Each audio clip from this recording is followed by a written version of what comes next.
Okay, in this video review, what we're going to do is we're going to have a look at all the ports and the construction quality of this USB-C hub. And then we're going to do some port testing to make sure that the speeds are what you'd expect them to be. First of all, starting with cable length. It's a decent enough length of cable. I mean, it's only 21 centimeters, but, you know, for hubs like this is what the cable length generally is. Goes up to about 23 centimeters if you include the plug at the end, but because that doesn't bend, I usually don't. 3 ports there for USB type A. That's a USB type A 3.0 port and a 2.0 port just there and there. These are for your low data devices, so things like keyboard, mouse, printer, that kind of thing. This one here is for high data throughput devices such as storage devices, hard disks, that sort of thing. 2 different SD card slots, SD and micro SD. It says TF on it, which is trans flash, just means SD or micro SD. 2 HDMI outputs plus a VGA output with screw holes. Wow, that's a really decent amount of display outputs. Let's test them out and see how they go. This is a USB-C port for power delivery only, and then you've got a 3.5mm audio output as well. Loads to like about that port selection. Construction quality, it's plastic. It's okay. It's okay, but I just worry that that indicates that the quality of the components inside isn't that great either. We will see. They might have saved money on the casing in order to spend extra on the internals. In my experience, that's generally not the case, but we'll see. We'll see. I'm going to give it a fair crack of the whip. Let's get testing. Okay, we're starting with the micro SD card port. We're expecting, well, 90s if it's good, 20s if it's poor. Let's have a look. Yep, it's a poor SD card reader.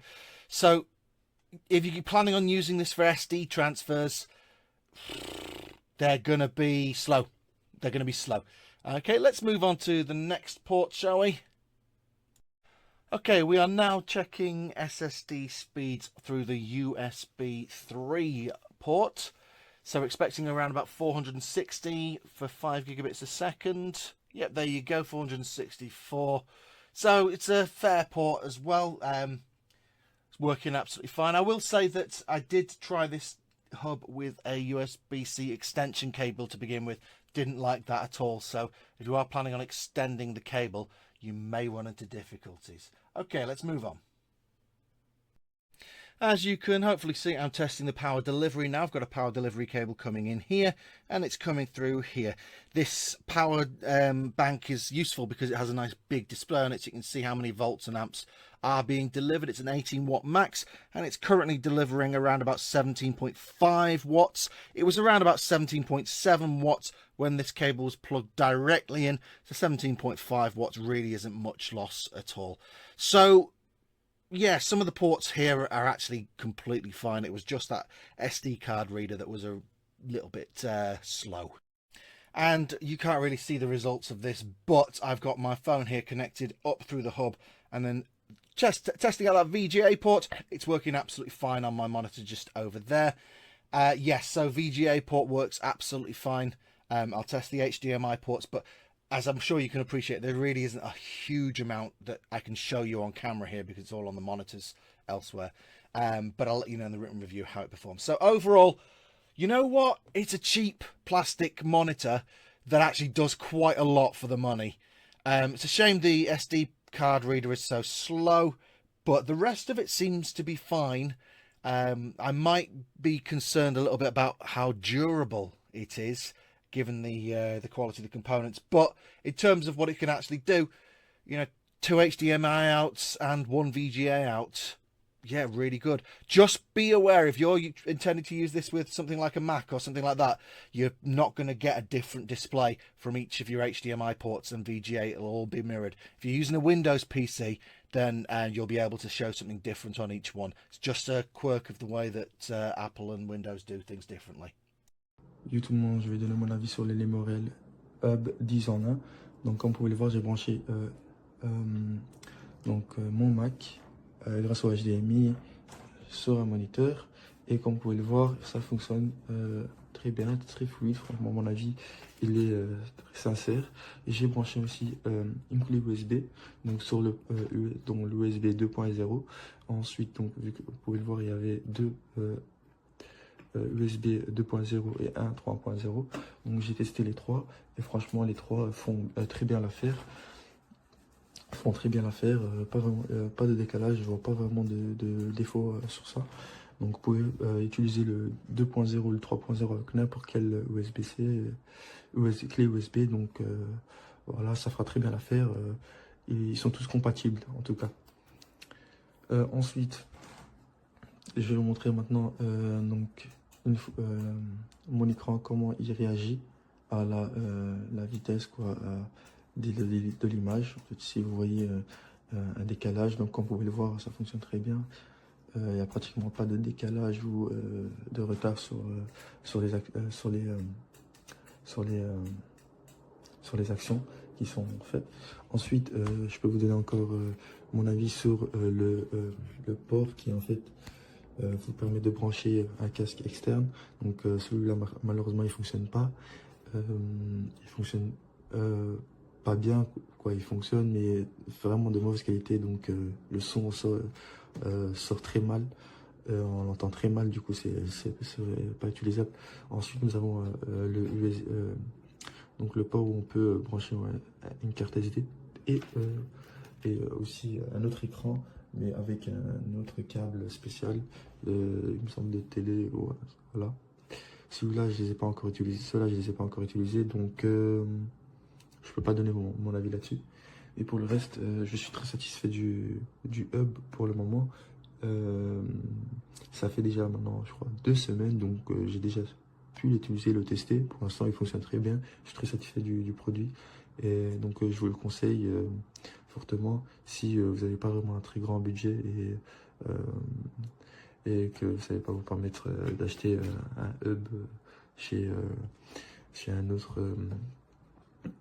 commerçant qui vend des produits bien plus chers pour tout ce qu'il y a en fait. Donc voilà, le 10 en 1 et pas d'un 10 en 1, peut-être un 9 ou un 8 en 1. Donc voilà, qualité-prix, très bien, très satisfait. Donc je vous le conseille fortement si vous n'avez pas vraiment le budget de vous permettre cela. Et voilà.